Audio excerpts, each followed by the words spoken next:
노트북 가격이 과거보다 그렇게 많이 비싸지지 않았는데 성능은 어마어마하게 좋아지지 않습니까? 예. 다른 산업과 달리 반도체는 시크릿컬이긴 한데 완전히 다른 형태를 가지고 있어요.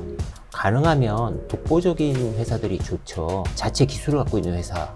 인도하고 중국이 2060년까지 탄소 제로를 선언했잖아요. 그렇다면 잠깐 실수는 있어도 이게 없어지는 건 아닙니다. 신재생 에너지가 어느 순간에 부각을 받을 거고 그때는 또 다른 이름으로 오겠죠.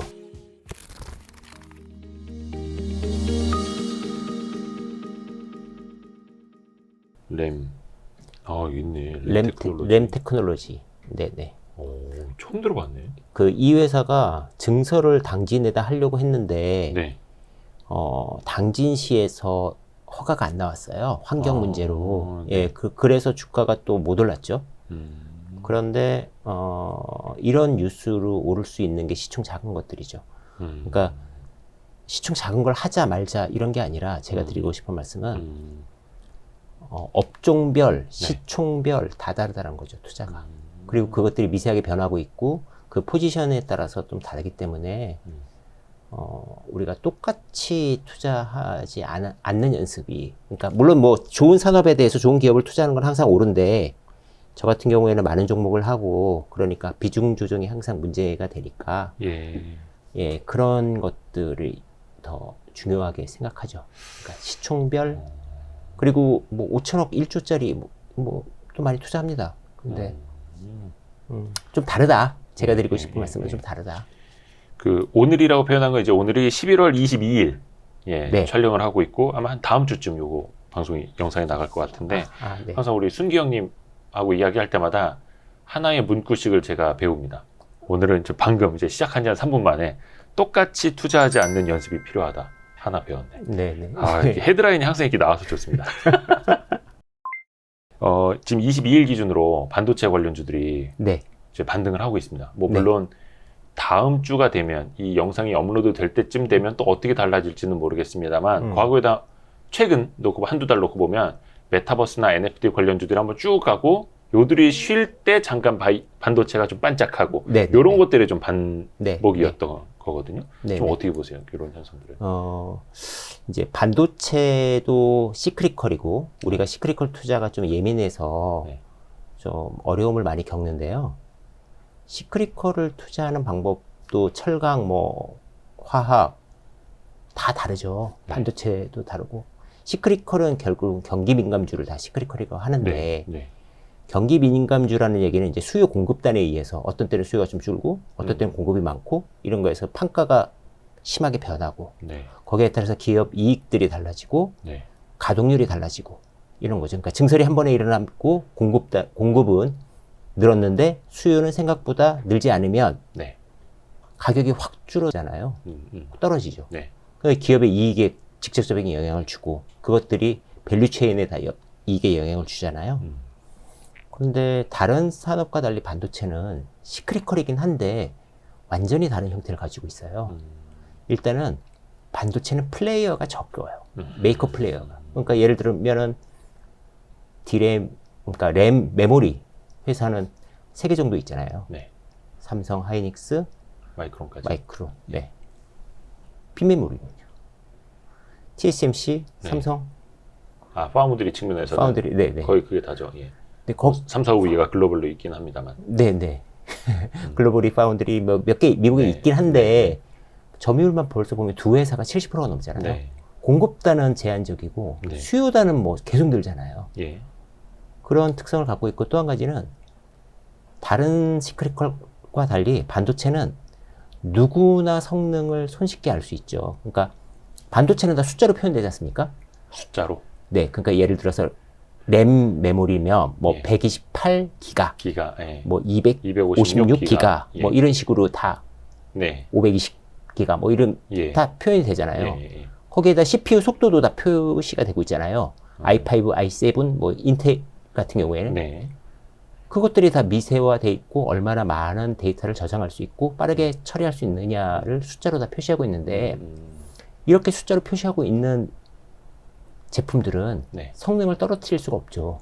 계속 올라가는. 그러니까 만약에 메모리나 비메모리 가격이 혹시라도 떨어지면 완제품을 만드는 회사는 판가를 낮추는 게 아니라 네. 성능을 올리고자 하죠. 그러니까 가격이 떨어지면 네.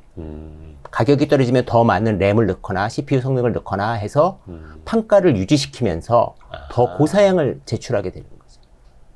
소비자들한테. 그러면서 어떻게 보면 이제 가격 자체는 또 차세대가 네, 나오면서 같이 좀 올라갈 수 있는 그런 산업. 네네네.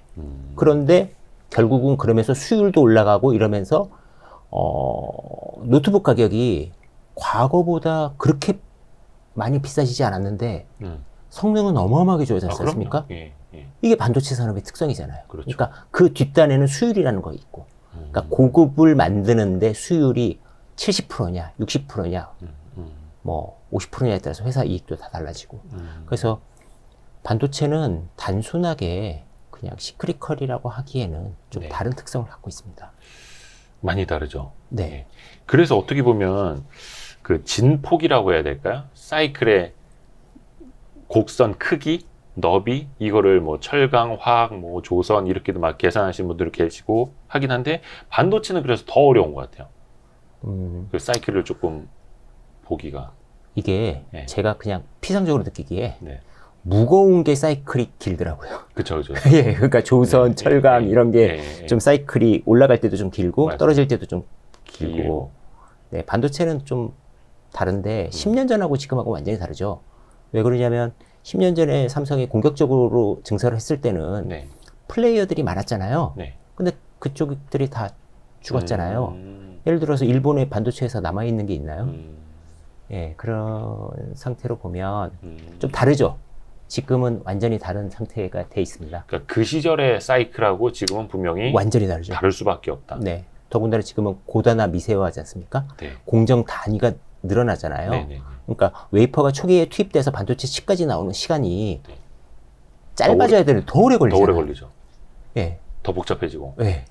그러니까 성능은 올라가지만 칩이 생산되는 개수 자체는 같은 팹의 면적에서 예. 적게 나온단 말입니다. 곧 고부가가치화가 되지만 네. 반도체의 가격도 유지가 되거나 또 오를 가능성이 있다. 네네네. 네. 거기에 이제 시간이 지나면 반도체 메이커 회사들은 수율이 올라가서 이익을 갖다가 가격이 떨어지는 걸 상쇄하죠. 그렇죠. 네. 고단화의 지금 수율이 뭐 5나노가 몇 프로고 뭐 이런 게 있을 거 아닙니까? 네. 자체적으로. 네. 그런데 처음에 50%를 시작했다는 거하고 80% 90% 올라가는 거하고는 원자재 가격이 완전히 차이가 나잖아요. 그렇죠. 그러니까 많은 분들이 반도체 가격 동향 이거는 굉장히 많이 이제 신경을 쓰시는데 네. 사실 그 안에 있는 수율이 어떻게 변하고 이 회사의 마진이 어떻게 달라지는지는 거의 뭐 분기 보고서 나올 때 네. 실적 공개될 때 외에는 알 수가 없으니까. 네. 근데 항상 그 후자의 네. 수율에 네. 이익에 조금 더 초점을 둬야 된다는 말씀 같네요. 그렇죠. 그리고 항상 독보적인 회사들이 밸류에이션이 높고 대체가 불가하니까 그렇죠. ASML, 램 리서치, 네. 시각을 하는 그런 회사들 밸류에이션 굉장히 높지 않습니까? 그렇죠. 예. 그러니까 그러면 우리나라도 이제 시각 증착에 관련돼서 지금 보면 코미코 같은 회사는 투자하고 있지 않지만 밸류에이션 높잖아요. 그러니까 시각과 증착이 반복되니까 네. 엄청나게 많은 오염도가 생기지 않습니까? 예. 그걸 세정 코팅해야 되니까 코미코 같은 회사들이 실적으로 보여주고 있지만 실적이 증가되는 속도보다 시총은 더 빠르게 늘어나고 있잖아요. 그러니까 그게 리밸류에이션인데 리밸류에이션이 한꺼번에 진행되는 회사들을 사면 너무 좋죠. 예. 형님도 그 반도체 비중이 한 어느 정도? 한 35% 정도 됩니다. 35%. 그러니까 섹터당 보면 지금 굉장히 높죠. 어. 네, 신재생 한 15%뭐 이렇게 되고 건설도 조금 있고 뭐 그런. 원래 형님이 반도체랑 에너지 쪽을 굉장히 잘 아시잖아요. 네, 반도체 에너지 쪽 잘 알죠 원래. 거의 그쪽 그래서 비중도 제일 많고 네, 공부도 제일 그쪽으로 좀 많이 네. 하셨고. 반도체도 워낙 좀 제가 잘 알고 제가 또 전공이 그쪽이라서 그런데 투자는 원래 안 하다가 예. 뭐 한 작년부터 의미 있게 투자를 하고 있습니다.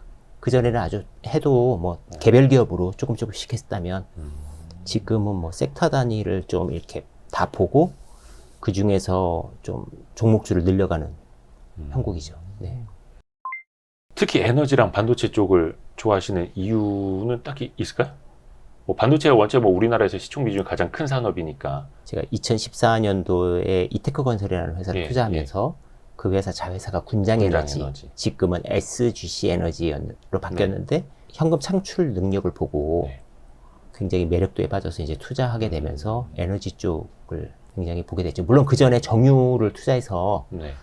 기본 로직들은 다 알고 있었는데 그때 이제 우리나라 전력 구조라던가 S&P라던가 이런 것들이 다 알게 되고 그리고 그것들이 기반이 되니까 이제 신재생까지 손쉽게 이렇게 영역을 확장할 수 있었습니다. 같은 에너지고 네. 또 이제 차세대이고 네, 하니까 네, 신재생 같은 경우에는 특히 이제 대선 네, 앞두고 있다 보니까 네, 네. 이것도 정책 수혜주 중에 하나로 좀 꼽히잖아요. 그렇죠.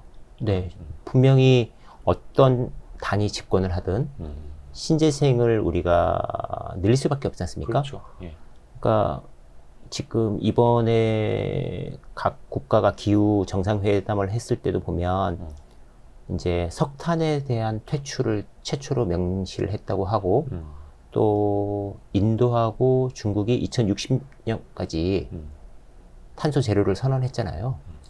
좀 이제 선진국보다는 한참 좀 늦긴 합니다. 예, 10년 정도 늦었지만 근데 사실 그 나라 GDP나 그 나라의 성장 속도를 보면 그걸 선언한다는 것 자체는 이산화탄소가 그 지구 기후에 막대한 영향을 미치고 있다라는 반증이죠. 그렇죠. 예. 그렇다면 잠깐 실수는 있어도 이게 없어지는 건 아닙니다. 그러니까 신재생 에너지가 어느 순간에 부각을 받을 거고 그때는 또 다른 이름으로 오겠죠. 그러니까 지금은 전기차라는 섹터가 신재생의 수송 부분에 예. 가장 강력하게 바뀌고 있는 거지만 이제 앞으로는 이제 발전 부분 또 산업 부분 거기에 따라서 신재생 에너지하고 CCUS 탄소 포집은 너무나 중요하게 우리한테 다가오겠죠. 그래서 등락은 있어도 점점 발전할 분야다.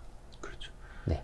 근데 이제 장기적으로 보면 그렇기는 한데 항상 주가라는 녀석은 뭐 10년치를 땡기기도 하고 네. 또 작년에 원체 그 신재생 에너지 관련주들도 이제 많이 급등을 하다 좋았죠. 보니까 네.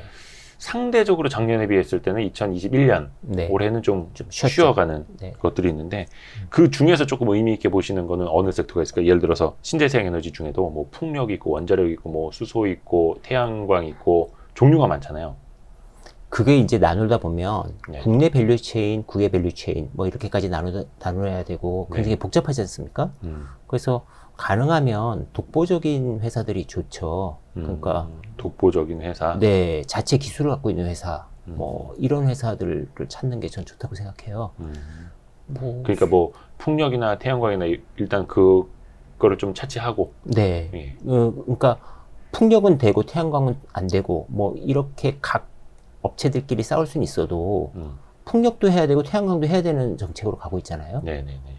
결국은 예 그러면은 거기에 의해서 대체가 좀 불가능한 기술을 갖고 있는 회사들이 밸류에이션을 높게 받을 거다. 어차피 신재생은 지금 밸류에이션이 뭐 퍼 계산이 되는 그런 개념은 아니지 않습니까? 네. 예를 들어서 2차 전지가 퍼 보고 사는 건 아니잖아요. 네. 그러니까 신재생도 똑같은 개념으로 가게 되겠죠. 그러니까 그 중에서 제일 발전할 수 있는 회사들은 자기만의 아이덴티티를 갖고 있어야 된다라고 저는 생각하고 그 중에 우리나라는 신재생의 자금률을 많이 높이려고 노력은 하시겠지만 네. 궁극적으로 우리나라가 제조업 국가지 않습니까? 네. 그러면은 전기가 굉장히 많이 필요한데 이거를 다 100% 신재생으로 하기가 어려운 구조다 보니 네. 수소를 수입하는 구조로 갈 것이고 그래서 연료전지 쪽은 중요하지 않을까 이렇게 생각을 하고 있습니다. 연료전지 쪽으로. 네. 그러니까 그 중에서도 독보적인 경쟁력을 갖고 있는 회사. 네. 그러니까 연료전지를 보는 이유는 뭐 제가 틀릴지 맞을지 모르겠지만 이런 거죠. 신재생이 되게 어려운 나라. 예를 들어서 땅값이 너무 비싸. 네. 그래서 태양광 설치 비용이 너무 비싸. 그것 대비 사막에서 태양광을 설치해서 수전해를 해서 수소를 이송해서 갖고 오는 게 쌀 수도 있어요. 여러 가지 이유가 있지 않습니까? 각 네. 나라마다 케이스가 다를 테니까. 다르니까. 예. 네. 그때 신재생이라는 걸 이동할 수 있는 거는 ESS는 아니지 않습니까? ESS는 너무 무겁잖아요, 배터리가. 그렇죠. 거기다 저장해 놓는 거고. 이동하려면 수소밖에 없다는 거죠, 지금 현재는. 그러면 수소라는 부분이 완전히 무시되기는 어려울 거고, 어느 정도 포지션을 차지할 건데, 지금은 수소라는 부분이 굉장히 미약하지 않습니까? 그렇죠. 그러면 어느 정도 커나가는 시장에서 독보적인 기술을 갖고 있고, 밸류에이션이 되는 거를 한두 개 이렇게, 두세 개 이렇게 포트폴리오 좀 짜놓으시면 될 것 같고, 있고, 뭐 태양광도 나름 또 있을 것이고요. 효율을 높이는 거.